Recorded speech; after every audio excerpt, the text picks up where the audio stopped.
Of all the pages on your website, the homepage is generally the place where most people are going to find you for the first time. So it's really important. And you guys, my awesome YouTube audience, asks me a lot of questions. Whenever I do a video about homepages, the questions start pouring in, and I wanted to answer some of them a little more long form in this video because honestly, this page is just too important to mess up. And by the way, if you want me to do more Q&A videos like this in the future and you have a specific topic that you would like me to tackle, go ahead and pop it in the comments below and I'll take a look at all of your requests, and then maybe the next one of these will be the topic that you asked for. So anyway, I've got my little iPad right here. Let's go ahead and get to the questions about homepages. So the first one comes from Willie Phillips. Hey, Willie.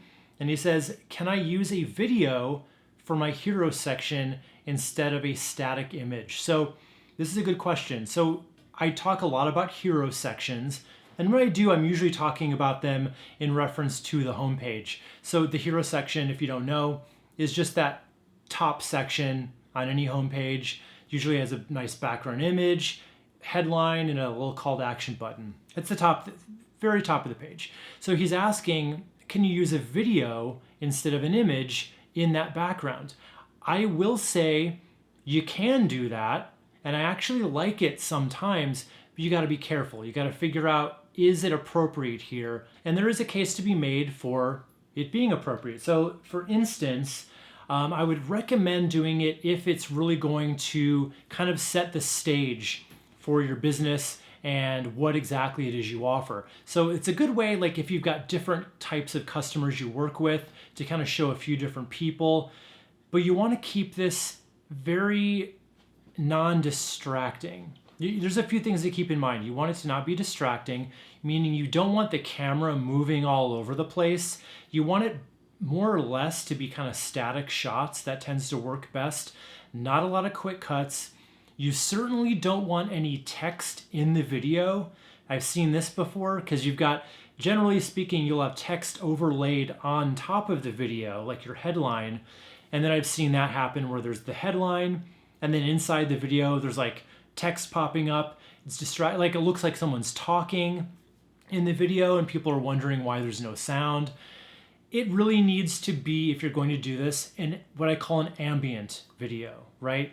Just kind of gentle shots showing people you work with, that kind of thing. The other consideration here is you don't want it to increase your load speed too much. So the way people usually will do this is embed it from a YouTube or a Vimeo video, which is the way to do it. What you don't ever want to do is upload the video to your own website and then have it called up every time someone visits your page. That is a huge drain on your load speed. So if you do it, upload it to YouTube, make sure it's short, make it between like 15 and 30 seconds max, because there still will always be that like second or two that it takes to call it up from YouTube. So make it short, make sure it's set to loop, because what can happen if it's on YouTube, once the video is over and if it's not set to looping, it's just going to be the end of the video. And then you're going to get that weird grid of like other videos that they can choose to watch next, which is not a great look for your hero section on your homepage. So just be careful and try it out and see if it works better for you, if it actually increases your conversions in some way or keeps people on your page longer, moving down your page, then maybe you got a winner there. All right, next question is from Francis H. And Francis says, could you point out crucial differences between the homepage and the about page, which seems to get mixed up rather often? So yeah, I mean, I don't know that I've heard that the about page gets mixed up with the homepage. What I will say is that your about page is the place where you can talk a little bit more about you as the business, okay? What people tend to do on their homepage is all the messaging kind of gets wrapped up in us as the business. We're the best choice. We do such great work. We have all these 5-star reviews. The homepage really needs to be all about how you serve your clients or your customers. That's it. They're coming to you, they're coming to your website because they have a problem that they're hoping you can solve for them. So that is what the homepage has to be all about. Sometimes you can have a bit of an About Us little mini section on the homepage. It should not be at the top. It should kind of come down a little, maybe midway down the page. But keep that short and keep that very still focused on how you serve your customers. So the way this would look would be something like you would talk very briefly about your expertise, right? What you've done for people in the past, and then you segue that into how that means something for you, the reader of this page. So if you're a law firm, you would kind of maybe briefly talk about your credentials and then segue very quickly into what that means for you. And honestly, your About Us page should kind of do the same thing as well. You can go into a little bit more depth about you as the business, but it should still be short, because never make the mistake of thinking that people care about you or your business as much as you do, or as much as they care about their own problem that needs solving. It is important to kind of come in quickly, letting them know why they should trust you, and then turn the tables back to them. Does that make sense? So hopefully that helps clarify things somewhat for you. All right, so our next question is from Ian Larson. Hey, Ian. And he says, I created a short explainer video for my homepage. Where should I put it? At the top, under my hero? Should I have it auto start? So, okay, a few questions here. Where should you put your explainer video for your, I don't know what you do. I don't know if it's a product or service, Ian, but basically if you've got a video like that, there's a few places you could put it. You could put it at the top in the hero section. I've seen that before, where the background would be a little bit more abstract, or just a solid color in the background, and then you'd have like your headline and your button over here, and then the video would be over here. I've seen that before. That can work really well if you know people need to see that video to truly get what you do. Okay. Otherwise, if you're not going to put it in the hero, one of my favorite places to put one of these is in this section right below the hero, what I often call the problem solution section, which kind of talks about briefly the problem your customer's experiencing and then your solution to it. Then that video next to it would kind of mimic that same the same kind of wording almost, but in video form. And the other question was, should it autoplay? And my answer to that is no. So anytime a video has audio associated with it, that should never autoplay. Our last question, we talked about the video in the top section, in the hero section, when it's just in the background with no audio, then yes, that should autoplay. But when it's a video that's meant to be watched actively, as soon as, first of all, if it autoplays without sound, people are going to be confused, because most people are not going to turn it on. You could put captions, but I still don't think it's good. I think what you want is just a video that has a play button on it with a great thumbnail that kind of tells them what's waiting for them in this video. And if you're stuck for thumbnails, just go to YouTube. Look at what thumbnails catch your eye. Obviously, it should fit your branding too. It should look nice, but basically it should give them a reason of, why they'd want to play this video. Where I've seen this go wrong in the past before, like websites that I've critiqued for consulting clients, a lot of times this video will just be kind of a person, where they're just kind of sitting in the chair, like ready to be interviewed, or it'll be like kind of just a shot of something with no words on it, nothing telling me why I'd want to play the video. So get a good thumbnail, no autoplay, either the top or the next section underneath that should be good. Okay, so our next question is from Andres Werners, and it says, what's your take on the whole positive versus negative copy thing? Like a quick example could be create great landing pages versus stop wasting money on terrible landing pages. So I like this question. And this is not just about homepages, but it certainly fits for homepages, right? Because when you're talking about the problem that you solve, you really need to ask yourself, are your customers moving toward pleasure or moving away from pain? And it depends on the type of business. So anything like a plumber, where you're obviously solving an emergency, like a clogged sink or something, they're moving away from pain. So you'd want to paint that picture of the pain a little bit, and it can get a little negative, and a lot of people do shy away from wanting to do that. They think it's manipulative somehow. But here's the thing, and I'll let you decide if you want to do this or not.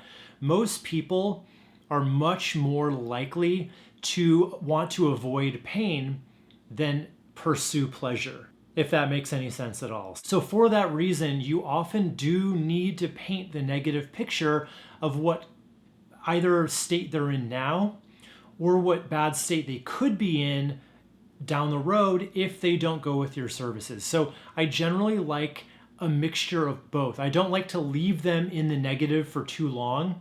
I like to quickly bring it up and then segue quickly into the positive of what's waiting for them, if they work with me or if they work with you. Because the thing is, if you don't ever mention the negative, they won't know why they need you to begin with. And if all you talk about is negative, then you run the chance of kind of sounding like a skeezy, car salesman or something like that. So you kind of need the salty with the sweet. All right, next question from Konstantin Kaluta. And he says, how long should the homepage be? And should the homepage rank first in front of blog post pages from one site? So a few questions here. The first one, how long should the page be?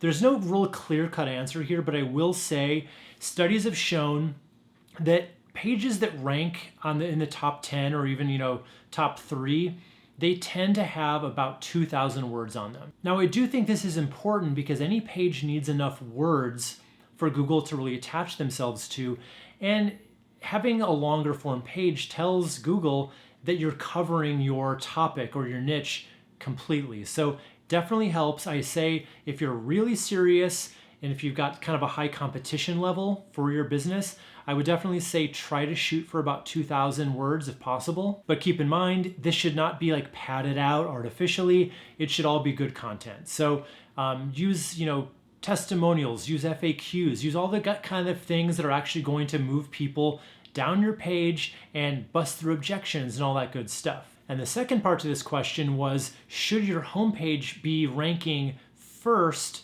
above other pages on your site, blog posts and stuff like that? This is an interesting question. So basically the way I want you to think about your different pages on your website, it's not that any one page should rank before the others. Every page, not every page is going to be an SEO opportunity, but a lot of them can be. Your homepage certainly should try to rank for a certain keyword phrase or possibly a couple, not too many, a couple. Then your service pages, let's say you're a veterinarian, right? And you've got a page all about, veterinary services, and you've got one for maybe doggy daycare if you provide that, or one for boarding. So these different service pages should be trying to rank for different keywords. So what we're not saying is the doggy daycare page should be competing head to head with the homepage and trying to see like who's gonna be the winner. No, there's different pages for different services.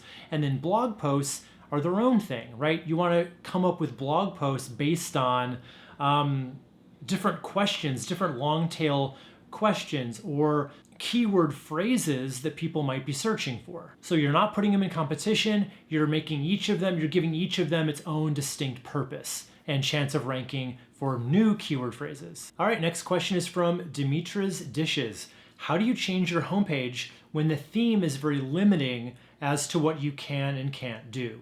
Okay, so this is my big problem with working with themes. I've done this in the past. Basically, WordPress themes I found to be pretty challenging to work with. And to be fair, it's been a while since I've worked with a theme like that. Maybe they're better. In fact, I think they are better because I think a lot of them are actually like built in with Elementor functionality. If you guys have been watching my videos, you know how much I love Elementor. It's a page building plugin that you use with WordPress that operates differently than a theme does. So the way it works is you bring in whole sections, you customize them, you can add new sections, you can delete sections, you can swap them around and that kind of thing. Much easier to work with than your traditional theme. So if you're asking how can you work with a theme that's hard to work with, I'm the wrong guy to ask there. I actually had to hire developers when I was working with themes to customize them for what I needed. And at the end of it, it was like, okay, I might as well have hired my developer just to make something from scratch at this point. So my best advice is work with Elementor rather than a theme. Or if you're going to work with a theme, find one that works with Elementor. Much easier to just drag and drop things around rather than having to kind of go in and work with the pretty rigid formats that themes traditionally come with. And I do actually want to share with you like something I've discovered fairly recently. It's a new plugin called Starter Templates. So it's free. You activate that plugin on your WordPress site. Then what it does, it automatically adds the right theme you need. It automatically adds Elementor. And then not only does it come with pre-built sections or pages, it comes with these pre-built entire websites, like 5-page websites that you can then go in and customize each one by one. The main top navigation works, so it's really easy just to go from page to page, swap stuff out that doesn't fit, add new sections that do. So it's even better, I think, than Elementor, because it is Elementor, but with a few extras. So you wouldn't even have to install the Elementor plugin. You would just install Starter Templates, and it does all the rest for you. So that's actually the route I would recommend going if I were you. Okay, so next question from Blue Nose Sparky. I'm really stuck on working out my hero page headline. Any helpful suggestions would be greatly appreciated. Okay, so I do have some great advice for you here. So your homepage headline, super, super important. Like, I'm glad you're asking about it because almost every site that I go to kind of messes this up in one way or another. And when I say messed up, I mean they miss an opportunity to truly connect and let people know what you're all about. So biggest thing here is when people get to your homepage, they need to understand in about 3 seconds what it is you do and why it matters and kind of who you do it for, right? So many websites miss this mark because they make it vague, right? We don't want to make it vague. You want to make sure it's known exactly what you offer, how you do it, that kind of thing. So my 3 formulas that I like to use in a homepage headline are you can either talk about the transformation that you bring, you can talk about the problem you solve, or you can just straight up say what you do, who you do it for, why it matters. And don't ever forget the power of the subheadline as well. So the big headline doesn't have to do all the heavy lifting here. The main headline, a lot of times, can make the bigger, bolder promise, then the subheadline fills in the gaps with the how, right? So your big headline might talk about the biggest transformation you bring for your customers, but then underneath it, you say, we do this through, this method or this method. So oftentimes it's actually the headline and the subheadline working in tandem to fill in all the gaps, let people know exactly what you do and why it matters. And I've actually got a whole video on this topic, so if you want that, just go ahead and I'll leave the link in the description. All right, next question is from Don Varda, and Don says, should I use Wix or WordPress? If I'm not worried about SEO, can I use Wix? Okay, so I get this kind of question a lot. People are always wondering what the difference between Wix and WordPress is. So here's what I'm going to say about that. I'm going to throw the SEO question out the door because SEO is not really the reason why you want WordPress. I think you could probably rank with Wix as well. I do think WordPress is probably better for it, but the thing about Wix is it's a workaround, right? It's a service that's there to make it easier to get set up with a website.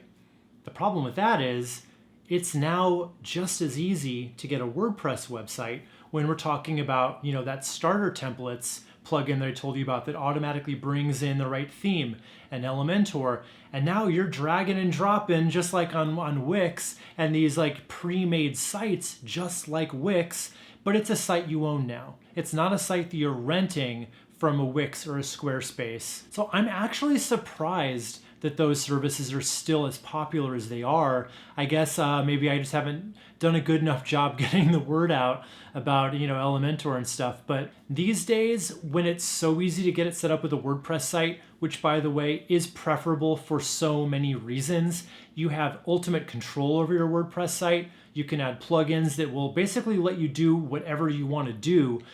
I've never worked with Wix, but I've seen a lot of the sites and I know that they're very limited in scope. They're limited as to what they can do. I don't know how much data you get from it, like in terms of Google Analytics, and all that kind of stuff. So a WordPress website really is kind of the dream. It's what you want. So now that it's just as easy to get that as it is with Wix, I see absolutely no reason to ever go with Wix over WordPress. Okay, next question from Ali Salmon. He says, hey Wes, what do you think about social links on the homepage? All right, cool. I like this question because I don't like social links on the homepage. I think they should not be there. The problem with social links on your website, or especially on your homepage, is they're distractions. And they're there, like, what's any link for if it's not to get people to click on it? Do you want people getting to your website that you've worked very hard to get them to, only to click and go right out to Facebook or right out to Instagram, where they're going to start seeing posts from their aunt and, quizzes and that kind of thing? You don't want that. You've worked really hard to get them to your website, so let's keep them there. When it comes to social links, what I recommend is just putting them down in the footer and really making them kind of blend in with your branding. In other words, don't make them, the bright candy colored little buttons that they usually are. Just kind of make them gray or make them subtle for the people who are looking for those. Because sometimes people may be looking for your Instagram specifically, in which case they kind of intuitively know, like, okay, it's probably going to be down at the bottom of the page, because that's usually where they are. So social icons on the homepage, no sir, I don't like it. All right, next question is from Benjamin Dadoun. I hope I'm pronouncing that right. He says, I have a little question regarding the benefits section. Always want a benefits section on the homepage.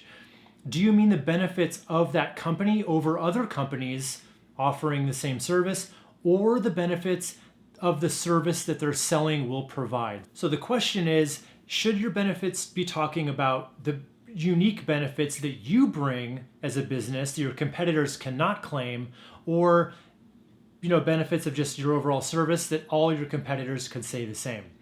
Obviously, the preferable thing here is to talk about what you bring to the party that they don't. Now, the thing is, though, maybe these are all things your competitors could be saying, but they're not saying. So if you're the one who's saying it, you're going to be remembered and you're going to stand out above them. Because I got to be honest with you here, most businesses whose websites I see don't take full advantage of this benefits section. They start talking about really cliched things like great customer service, or they'll say something like, Chicago's #1 choice. These aren't things that really mean much anymore. You got to get specific. So I would highly recommend thinking about the unique benefits that you bring to your customers and talk about those.